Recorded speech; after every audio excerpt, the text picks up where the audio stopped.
بعض لوگوں نے یہ بھی سوال پوچھا کیا قرآن کریم میں 5 نمازوں کے وقت کا ذکر بھی موجود ہے؟ یہی سوال ایک مرتبہ سلطان المفسرین حضرت عبداللہ ابن عباس رضی اللہ تعالیٰ عنہما سے پوچھا گیا. کسی نے عرض کی کیا قرآن کریم میں 5 نمازوں کے وقت بیان کیے گئے ہیں؟ فرمایا ہاں، قرآن کریم کی 2 آیات میں 5 کی 5 نمازوں کے وقت جمع کر دیے گئے ہیں. پھر آپ نے پارہ 21 سورہ روم کی آیت نمبر 17 اور 18 کی تلاوت کی. اب ذرا غور سے سنیے کہ قرآن میں 5 نمازوں کا ٹائمنگ کیسے بیان ہوا. اللہ قرآن میں فرماتا ہے فَسُبْحَانَ اللَّهِ حِينَ تُمْسُونَ وَحِينَ تُصْبِحُونَ وَلَهُ الْحَمْدُ فِي السَّمَاوَاتِ وَالْأَرْضِ وَعَشِيًّا وَحِينَ تُظْهِرُونَ. آسان ترجمہ قرآن کنز العرفان.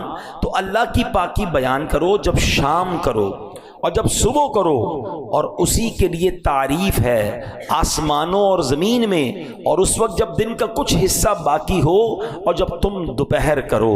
پھر حضرت عبداللہ ابن عباس رضی اللہ تعالیٰ عنہما نے فرمایا اس آیت میں تسبیح سے مراد نماز ہے، شام کی تسبیح سے مراد مغرب اور عشاء ہے، صبح کی تسبیح سے مراد نماز فجر ہے، جب دن کا کچھ حصہ باقی ہو اس وقت کی تسبیح سے مراد نماز عصر ہے، دوپہر کی تسبیح سے مراد ظہر کی نماز ہے. تو سبحان اللہ، قرآن پاک میں 5 نمازوں کے جو اوقات ہیں وہ بھی بیان کیے گئے. اچھا، اب وقت کے اندر نماز پڑھنا لازم. ایک بھی نماز کا گزار دینا یعنی قضا کر دینا بہت سخت گناہ ہے. بندے کو کیسی مجبوری ہو، جب تک شریعت اجازت نہ دے نماز کو اس کے وقت سے ہٹانا. مثلا یہ سوچنا کہ یار ابھی ظہر میں مصروف ہوں، عصر کے ساتھ پڑھ لوں گا، مغرب اور عشاء ایک ساتھ پڑھ لوں گا، یہ ہرگز جائز نہیں ہے. اب ذرا غور کیجئے گا نماز ٹائمنگ میں کتنی ضروری ہے کہ ایک مرتبہ ایک جنگ کا موقع ہے، مسلمانوں اور کفار کی جنگ ہو رہی ہے. اچھا، کافروں کو پتا تھا کہ مسلمان نماز کے بڑے پابند ہیں، عصر کی نماز کا وقت ہونے والا تھا. انہوں نے پلان کیا کہ جب یہ عصر پڑھیں گے نا ہم اسی وقت اٹیک کر دیں گے ان پر. اب یہ ان کا پلان تھا. اللہ کریم نے حضرت جبریل علیہ السلام کو بھیجا، اور سبحان اللہ، اللہ نے کیا خوبصورت طریقہ ارشاد فرمایا. قرآن میں 5ویں سپارے کی آیتیں نازل ہوئیں، اس میں اللہ پاک نے نماز خوف کا طریقہ ارشاد فرمایا، تاکہ جب ایسا معاملہ آ جائے کہ تم 2 گروہ میں بٹ جاؤ اور ایک گروہ جماعت میں شامل ہو، امام کے ساتھ 1 رکعت پڑھے، پھر جو دوسرا گروپ ہے دشمن کے مقابلے میں رہے، پھر پہلا گروہ دشمن کے مقابلے میں آ جائے، دوسرا امام کے ساتھ جماعت میں شامل ہو. یہ ایک پورا طریقہ ہے جو قرآن پاک میں تفصیل کے ساتھ بیان کیا گیا. اب یہاں اندازہ لگائیں کہ نماز کو وقت کے اندر پڑھنا کتنا ضروری ہے. حالت جنگ میں بھی ظہر اور عصر یا مغرب اور عشاء ملا کر پڑھنے کی اجازت نہیں دی گئی. اب ذرا غور کریں کتنا امپورٹنٹ ہے کہ دشمن سامنے ہے، صفیں بنی ہوئی ہیں، عصر کا وقت آیا. یہ نہیں فرمایا کہ ابھی لڑائی ہے، جنگ ہے، اس کے بعد پڑھ لینا، نہیں، طریقہ پورا بیان ہوا قرآن میں کہ امام کھڑا ہو اور جناب ایک صف بنائی جائے، اور ایک جو گروہ ہے وہ دشمن کے مقابلے میں رہے. 1 رکعت ادا کرنے کے بعد، ایسا نہیں کہ پوری 4 رکعتیں، 1 رکعت یہ ادا کریں پھر یہ دشمن کے مقابلے میں جائیں اور وہ گروہ آ جائے. ٹائمنگ کے ساتھ دشمن کے مقابلے میں بھی نماز بھی پڑھنے کا حکم قرآن نے دیا، اور بعد جماعت نماز پڑھنے کا حکم دیا. اب ہمارا حال کیا ہے؟ یار آج سر میں درد ہے، ذرا کل پڑھ لیں گے، آج گھر میں مصروفیت زیادہ ہے، کل پڑھ لیں گے، آج بڑی امپورٹنٹ میٹنگ آفس میں چل رہی ہے، بڑا اہم کسٹمر آیا ہوا ہے، ابراڈ سے آیا ہوا ہے، اور بڑا جناب آرڈر فائنل ہونا ہے، یار شام کو پڑھ لیں گے، نہیں جناب آج ذرا بارش ہو رہی ہے، موسم ٹھیک نہیں ہے، کل پڑھ لیں گے. یعنی ہو یہ گیا ہے کہ ہمیں ہر مصروفیت میں جو سب سے پہلی چیز ہم ڈراپ کرتے ہیں وہ ہم نماز کو ڈراپ کرتے ہیں. حالانکہ کسی بھی حالت میں، کسی بھی سچویشن میں، یعنی اس سے بڑی کیا سچویشن ہوگی کہ دشمن سامنے کھڑا ہے، مگر صحابہ کرام کو اس وقت بھی نماز پڑھنے کا ٹائم کے اندر حکم دیا گیا. کاش یہ ریئلائزیشن ہو جائے سارے کام بعد میں ہیں، پہلے نماز. یہ معاملہ تو سالو ہو گیا کہ کوئی ناراضگی نہیں ہے، there is no misunderstanding. مگر اے عثمان غنی یہ تو بتائیں سوچ کیا رہے تھے؟ ایسی کیسی گہری سوچ تھی کہ حضرت عمر آپ کے سامنے سے گزر گئے، سلام بھی کیا، آپ نے جواب ہی نہیں دیا. اب حضرت عثمان غنی نے بڑی کمال کی بات فرمائی. Look at the mind set. کیسے صحابہ تھے, سوچ بھی تھی تو کیا تھی. ہو سکتا ہے ہم میں سے بھی کبھی کوئی سوچ پہ بیٹھتا ہوگا تو شاید یہ سوچ رہا ہوگا کہ یار گولڈ کا ریٹ ایسا گر گیا ہے, اسٹاک ایکسچینج ڈاؤن ہو رہی ہے, آئل کا پتہ نہیں کیا ہو جائے گا, فلاں کنٹینر پہنچے گا کہ نہیں پہنچے گا. اسی ٹینشن میں گھر والے بھی گزر جاتے ہوں گے, رشتہ دار بھی گزر جاتے ہوں گے, اور لوگ کہتے ہوں گے جواب ہی نہیں دے رہے. حضرت عثمان غنی بھی سوچ میں ہیں. اچھا پہلے ریئلائز کریں یہ تھے کون, ان کا مرتبہ کیا ہے. قطعی جنتی, ذو نورین, ٹھیک ہے, خلیفۃ المسلمین, نبی پاک علیہ السلام نے کئی بار جنت کی بشارت دے دی ہے ان کو. مگر کہتے ہیں اے ابو بکر مسئلہ یہ ہے کہ میں گہری سوچ میں یہ تھا کہ مجھے سرکار دو عالم علیہ الصلوۃ والسلام سے ایک سوال پوچھنا تھا, اور میں وہ سوال پوچھ نہیں سکا, اور نبی پاک علیہ الصلوۃ والسلام دنیا سے پردہ فرما گئے. میں پریشان یہ ہوں کہ اس سوال کا جواب کیسے لیتا نبی پاک علیہ السلام سے.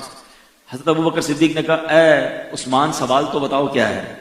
کہ حضور کوشچن یہ ذہن میں تھا جو حضور سے پوچھنا تھا کہ یا رسول اللہ علیہ الصلوۃ والسلام قیامت کے دن نجات کا دار و مدار کس بات پر ہے. مائنڈ سیٹ دیکھیں جو جنتی ہیں, بخشے ہوئے ہیں, مگر ان کو ٹینشن یہ ہے کہ یار اس سوال کا جواب مل جائے نا کہ کیا ڈیپینڈ ہوگا, کس بات پر قیامت کے دن بخشے جائیں گے. اور اب آپ سنیے حضرت ابو بکر صدیق نے کیا جواب دیا. کہتے عثمان گھبراؤ نہیں, میں یہ سوال حضور سے پوچھ چکا ہوں. ہائے ہائے, حضرت عثمان کہتے ہیں ابو بکر آپ ہی ہم سے آگے ہیں, ہر معاملے میں آپ ہم سے آگے ہیں, اور ماشاءاللہ آپ نے یہ سوال پوچھا, حقدار بھی آپ تھے, پلیز اب جواب بھی بتا دیں. تو صدیق اکبر رضی اللہ تعالیٰ کہتے ہیں اے عثمان میں نے نبی پاک سے پوچھا تھا ما نجات هذا الامر, یعنی قیامت کے دن نجات کا دار و مدار ڈیپینڈ کس بات پر ہے.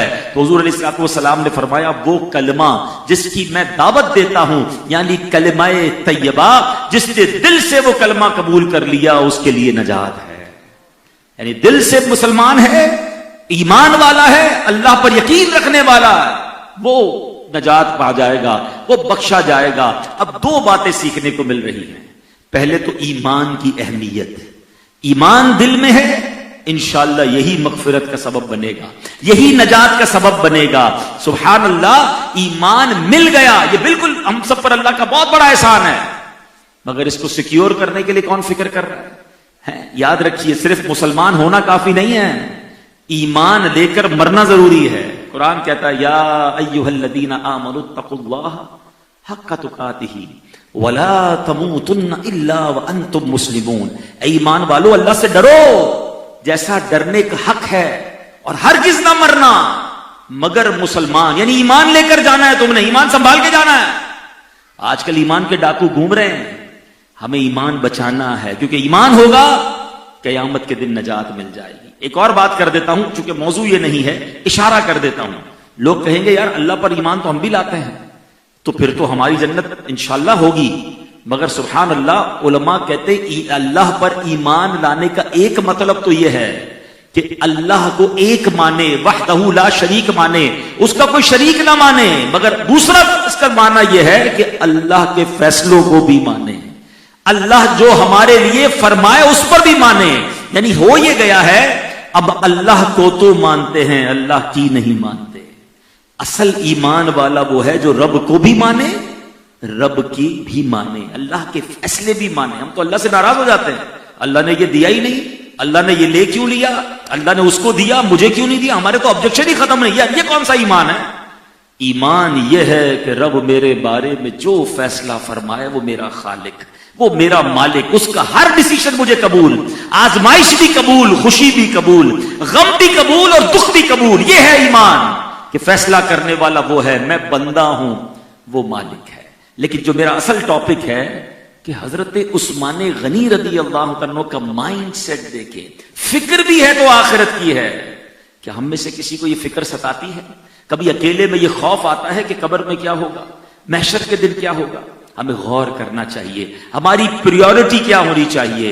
اور تیسری بات جو میں نے شروع میں کہی تھی کہ خاندان کے لحاظ سے جو میں نے ٹاپک چوز کیا ہے, غلط فہمی. تھوڑی تھوڑی بات پر غلط فہمی کا ہم شکار ہو جاتے ہیں. یار یہ میں دعوت میں گیا تھا, مسکرایا نہیں میرے سامنے, سب کو کھانے کا پوچھا, مجھ سے پوچھا نہیں, اپنے بچے کی شادی کی, مجھے دعوت نہیں دی. اچھا دعوت دی تو پوری فیملی میں ایک بندے کو دعوت دی, میں نے دیکھا گیٹ پر کھڑے ہو کر سب سے ہاتھ ملایا, مجھ سے ہاتھ نہیں ملایا.